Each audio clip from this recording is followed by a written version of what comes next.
Hi, it's Robin.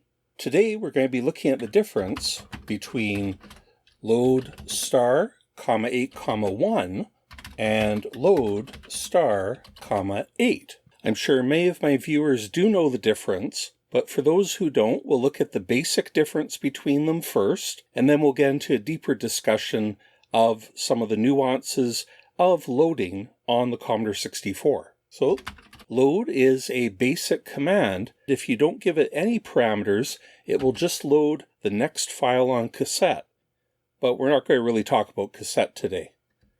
Otherwise, you provide it with a file name inside of quotes. Cassette doesn't actually need a file name, so you could type just quote to just give it a null file name, but disk does require a file name. And the star, or really asterisk character, or some people call it splat, means the first file on disk.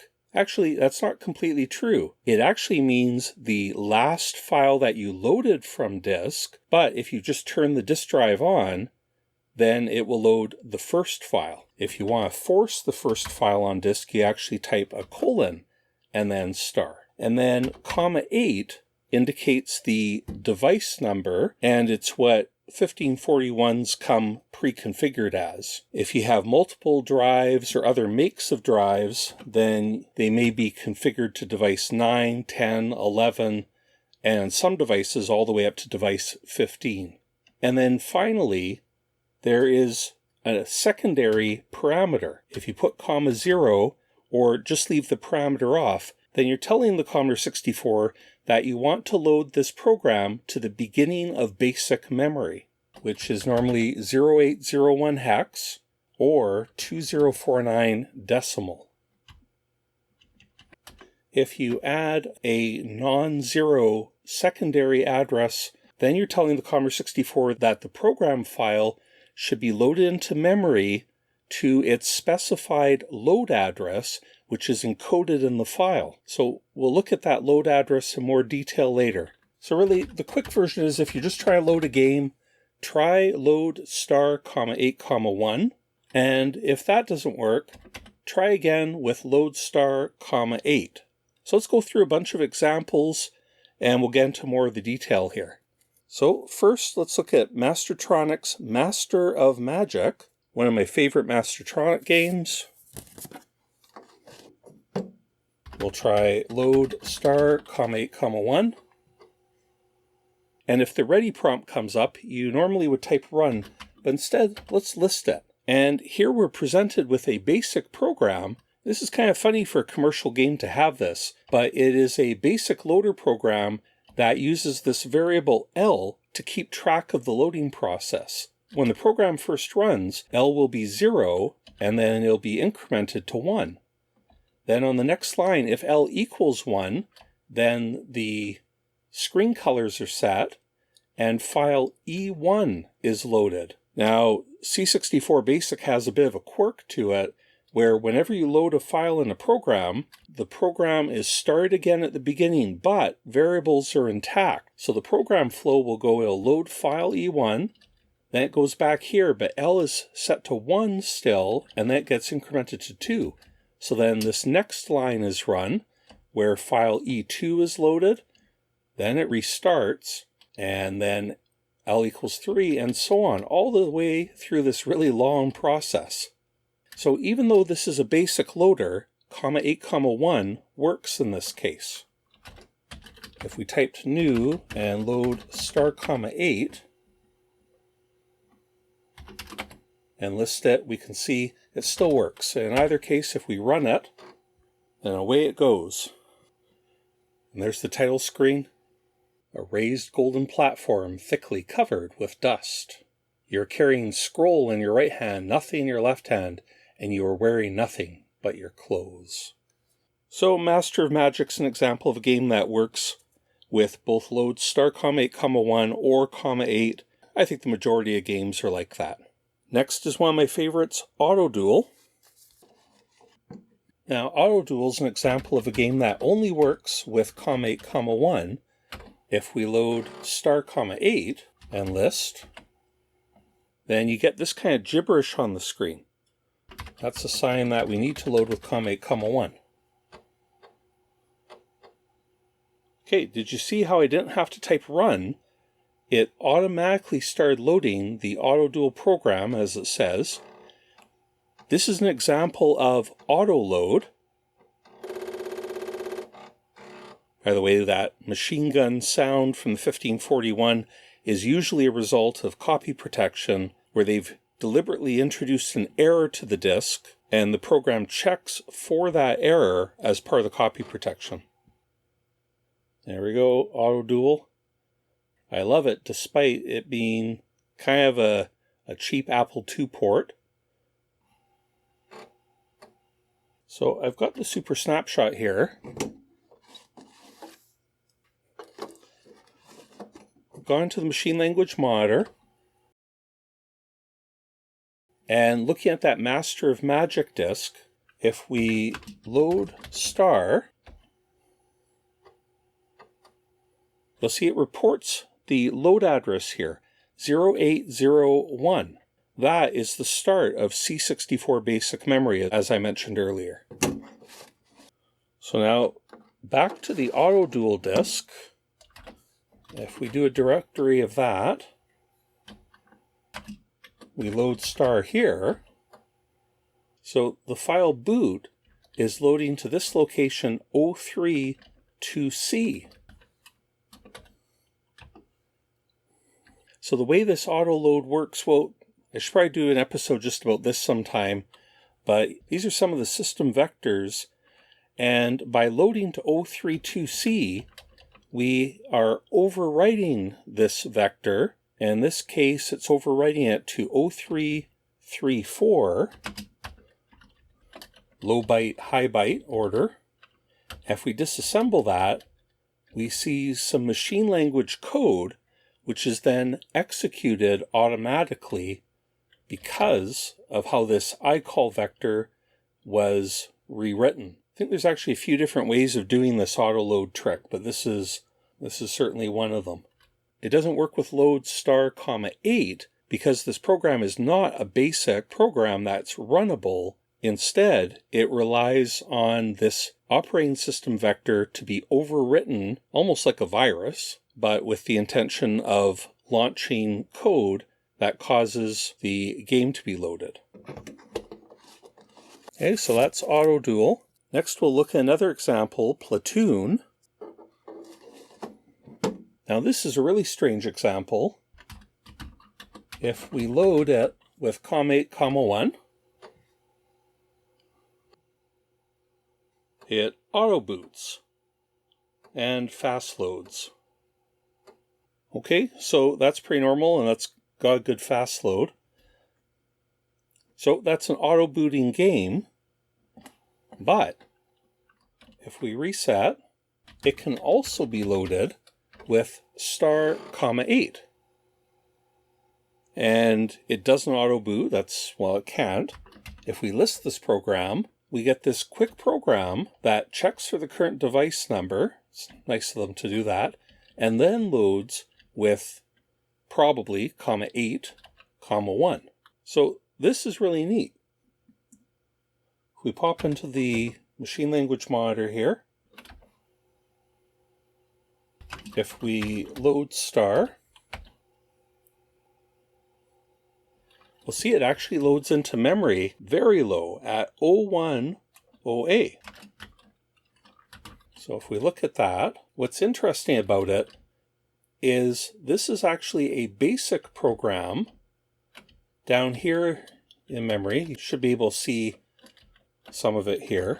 We won't go into this in great detail, but you can see the peak is here. There's the parameter 186 colon, and there's the token for load star quote comma 8 comma 1. So what they've done is embedded a basic program so that if you do happen to load it comma 8, then this payload here, if we can call it that, of a basic program is runnable and causes the desired loading of comma 8 comma 1. So it's a basic program if you load it with comma 8, but if you load it with comma 8 comma 1, then it actually loads this whole block of code in up to location 249. So the rest of this, which is machine language, and we're not going to do a full disassembly of it now. I'm not going to pretend I understand the whole thing. So this machine language is executed otherwise. And since it's written into the stack, I assume it's doing some sort of trick. Well, this right here looks like a loading routine. So that's cool. So that needs more study to understand exactly how it works. I found that very interesting how it serves dual purpose. It's both an auto-booting machine language program if it's loaded with COM8, 1, and if you load it with COM8, it's just a basic program that causes the auto boot load. Okay, that's it for Platoon. Okay, and I want to give another example. By the way, did you ever notice how loading $$ gives the disk directory, but you do not load that one with (1). If we try that, see how gibberish fills the screen. That's actually got an interesting story to it. If I go into my Super Snapshot machine language monitor and do a directory here. Okay, now if I type load $, the directory comes back as a basic program, which can be listed. But if we load $, like this, you see what address it gives? 0401, not 0801. 0401 on the C64 is the default screen video memory. Why would a directory come back there? Well, it's historical. On the PET computers, basic memory starts at 0401, and these disk drives all have a common heritage that goes back to the PET. When a Commodore disk drive receives the $ disk directory command, it takes inventory of all the files on the disk and creates this basic disk directory listing on the fly. Actually, it streams it back to the computer with a load address of 0401, which is where PET BASIC expects a program to be. On the Commodore 64, that is screen memory, but if you load it with (8), then it is forced to 0801 so that we can list it. All right, that was an aside. So in this case, if I load this program, it's called Gravinauts. I believe it's from the October 1985 issue of Ahoy magazine. If we list that, so it's mostly data statements. It's just a small header at the top, kind of like that pitfall type in I did, where it pokes machine language into memory and then starts it. What I want to do is save this to a binary file that isn't runnable, and instead you start it with sys. So instead of this sys49152, which starts the game, we're just going to end, or I suppose I could just delete the line. We'll run the program. It takes a long time for the basic loader program to poke all the machine language into memory. So we just need to take note of this number here, 51258, which is the highest address of the machine language. I'll pop into the machine language monitor again and look at the disk directory. Okay, here we have Gravinauts, and you see it's 36 blocks on disk. So what I'd like to do is save gravml, we'll call it, to device 8, starting at 49152 decimal, which is the beginning of the range that was poked into memory, going all the way to that final address of 51258, but actually with the save command, we have to add 1. For whatever reason, it's not inclusive on the end parameter. You have to increment it by 1. So saving from 49152 to 51259, non-inclusive.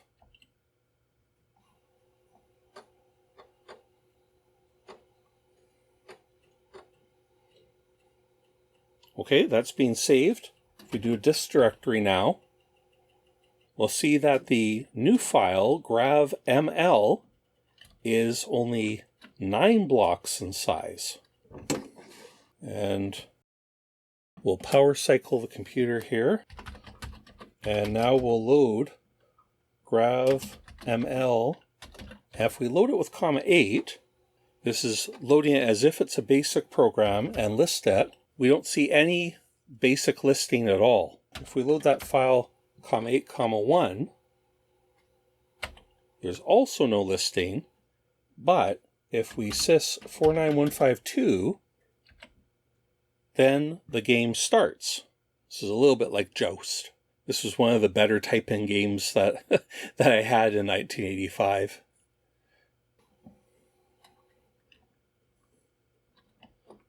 So just to go into the monitor, if we load gravml,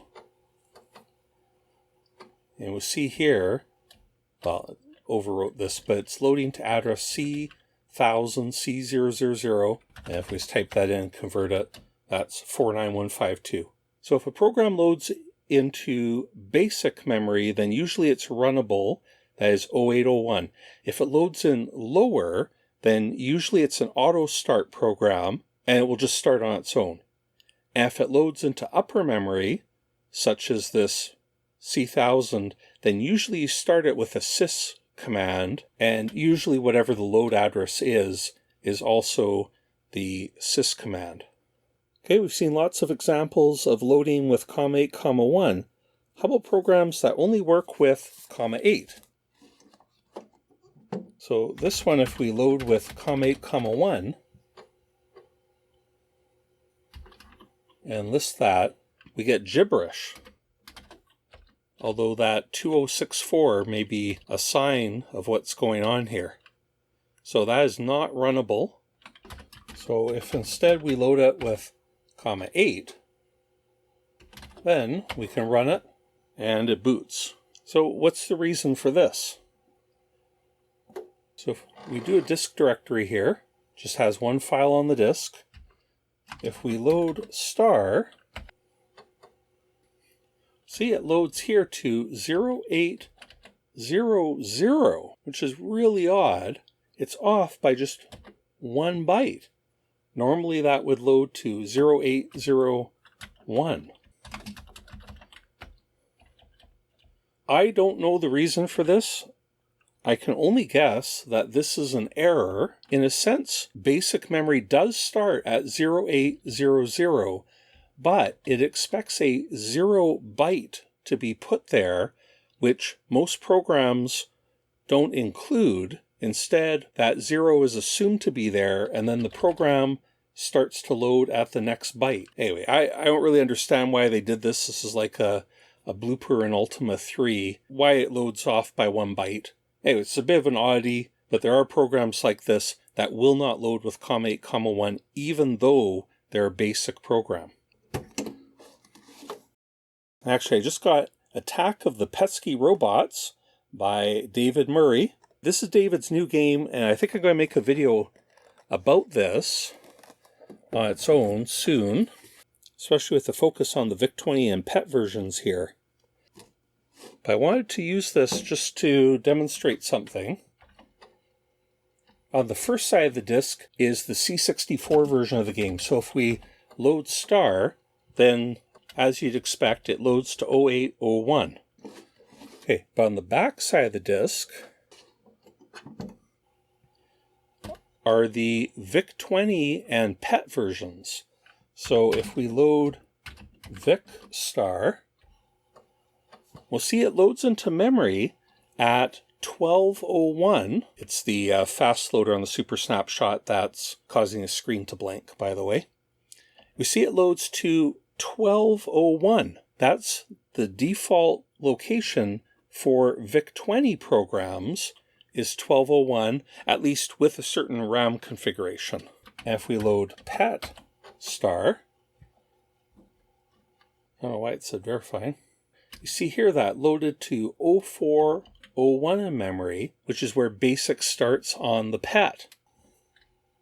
So if we were to try and load that PET program here with .8, .1 at load address 0401, you see how the program loaded into screen memory. You can see some of the text from the game there too. Okay, and that's actually why Commodore introduced load star, 8 on the PET. It didn't have this idea of loading to the beginning of BASIC. It only had loading to the load address saved in the program file. So here, if we just do the same command, but load PET star, 8, you see it's not loading onto screen memory. Instead, it is loading properly to basic memory. So the reason Commodore introduced this feature is so that programs from other Commodore 8-bit computers could be loaded in, for example, a PET program or a VIC-20 program could then be loaded onto the Commodore 64, at least if it was written in BASIC. Machine language programs won't automatically translate the same way. So here's the PET program, and what happens if we list it? So we see that it's actually there. The basic header is in memory, and the C64 even recognizes the PET version's header. But of course, if we run it, it's not going to work, right? Yeah. Thank you very much for the disc, David, and we'll be looking at that in more detail later. And the final case to look at here is Ultima II. Hey, here's a program where if we load star, 8, and we list, there's nothing. But if we load 8, 1, and we list, there's also nothing. Ultima II cannot be loaded with star. So what's the deal? Well, let's load the disk directory and list it. And right at the top of the directory is map 10, map 15, 20, and so on. These are all data files, maps from the game at the top of the disk directory. Montauk, Monsters Dungeon. And way down at the bottom is a file called alt. Well, that is our boot file. So we actually have to load alt. And if we list that, oh, nothing there. If we load alt, 8, 1, then it will auto boot. So that just seems really lazy for Origin not to make a disk or not to put the boot file at the top of the disk directory. I mean, it'd only take a little while. Like when you're making the master for a game, I can understand during development that you might actually make the boot file towards the end of development. But, you know, you can just recopy the files in the correct order again. It takes somebody, half an hour or an hour, and then test it, whatever. Anyway, lazy. So those are all the game examples I had to show, but I just want to spend a bit more time looking at how to determine the load address of a file. So if you happen to have a Super Snapshot, so as we've already seen, if we just load a file with the Super Snapshot monitor, it will print out the load address start and end on the disk. Another option is this disk, the Model 1541 test demo diskette that Commodore shipped, I believe, with every 1541. So there's a very good chance that you have this disk if you own a 1541. It's actually got a lot of neat utilities on it. And this one here, load address.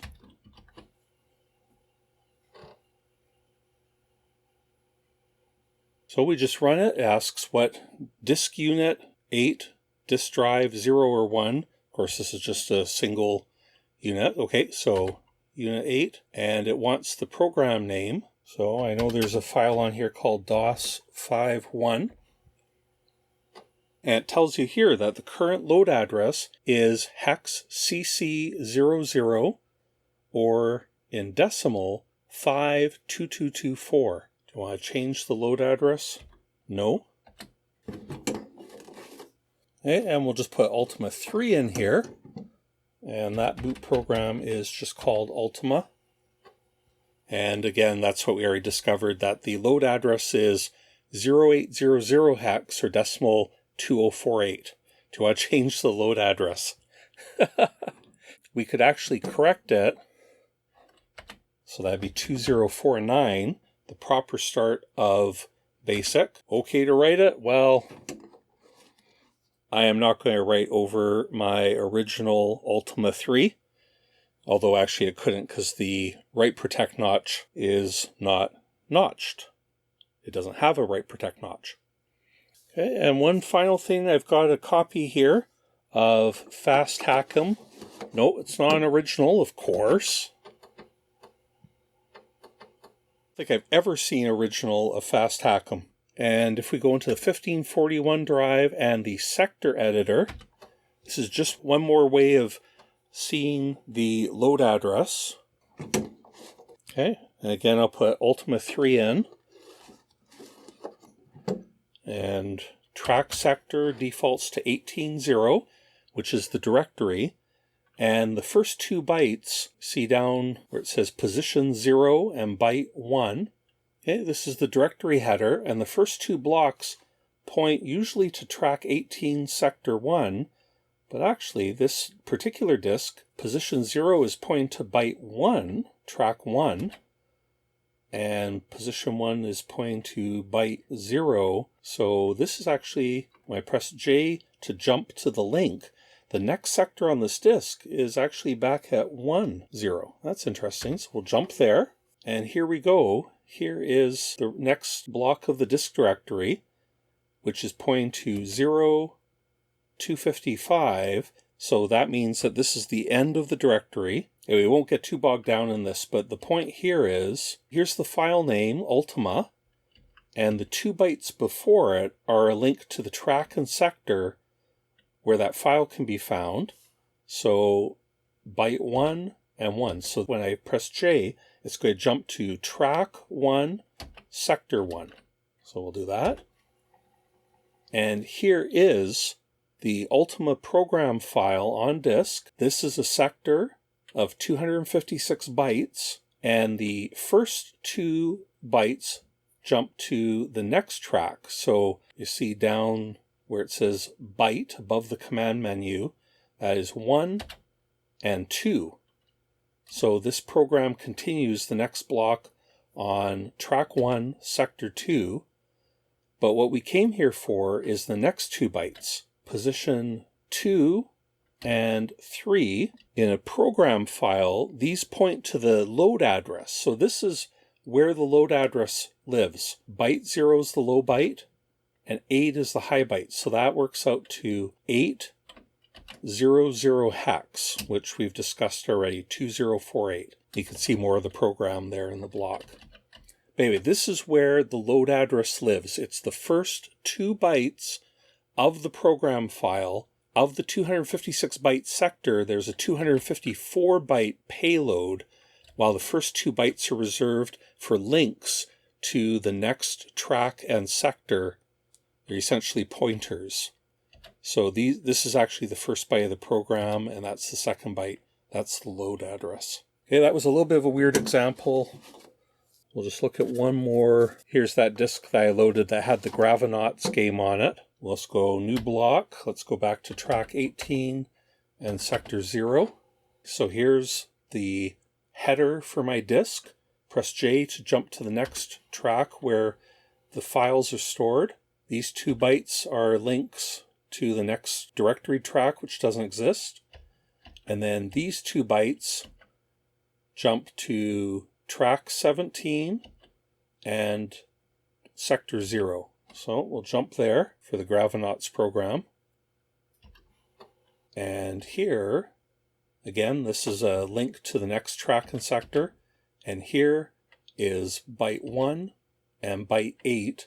So in hex, that is 0801 is the load address.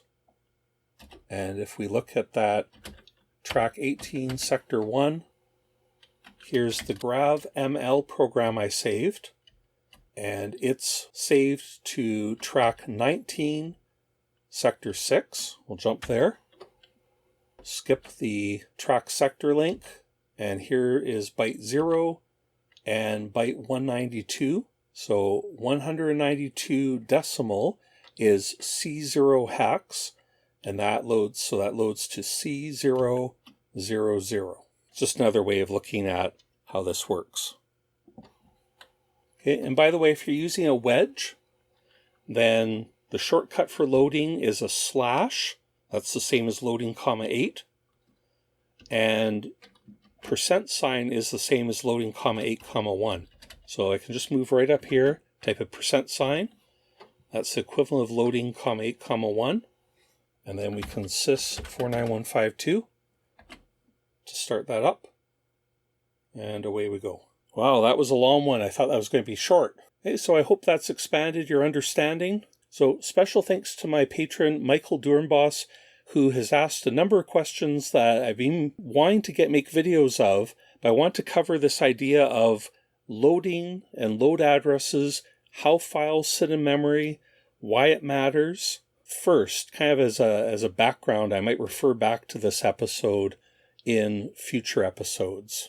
Okay, and thank you also to all my patrons who support this channel. Thank you for watching, and we'll talk to you next time.